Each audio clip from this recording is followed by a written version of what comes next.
And still in New York, President Donald Trump has criticized Europe over its handling of migration, declaring that the experiment on open borders has failed. Addressing the UN General Assembly, President Trump also re-emphasized his strong opposition to global climate change initiatives. Asukwa James reports from New York. All leaders converge on New York to deliberate on issues threatening peace, stability, and global cooperation. At the opening session on Monday, UN Secretary General sounded the alarm that persistent violence in conflict zone is undermining regional stability and eroding global trust. Floods and record heat raging through climate chaos. And at the same time, we are moving towards a multipolar world. But without strong multilateral institutions, multipolarity has its risks. In Tuesday's plenary, attention turned to the Gaza war, with more than 68,000 people killed and over 100,000 injured. Many leaders insisted that the two-state solution remains the only viable path to peace.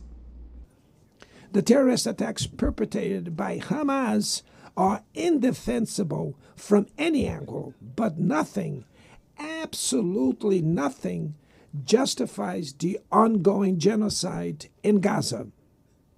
About 150 nations voted in support of the two-state solution.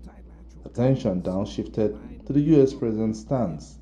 But rather than joining the call, President Trump came out gun-blazing, criticizing the UN for enabling unchecked migration and the Europe for being misled by what he called the climate change campaign.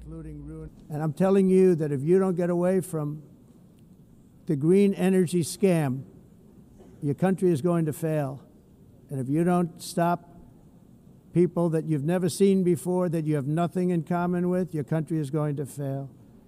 The carbon footprint is a hoax made up by people with evil intentions, and they're heading down a path of total destruction. You know, Gaza, President Trump warned that recognizing Palestine as a state would, in his view, amount to rewarding terrorism rather than addressing its root causes. They have taken so much. This could have been solved so long ago. But instead of giving in to Hamas's ransom demands, those who want peace should be united with one message: release the hostages now. Just release the hostages now. The speeches today may have taken different tones, but what stood out today was a speech by U.S. President Donald Trump, who insisted that countries from around the world review his immigration and his climate change policies. In the coming days, it will be clear whether other world leaders align with his sentiment or push back against them.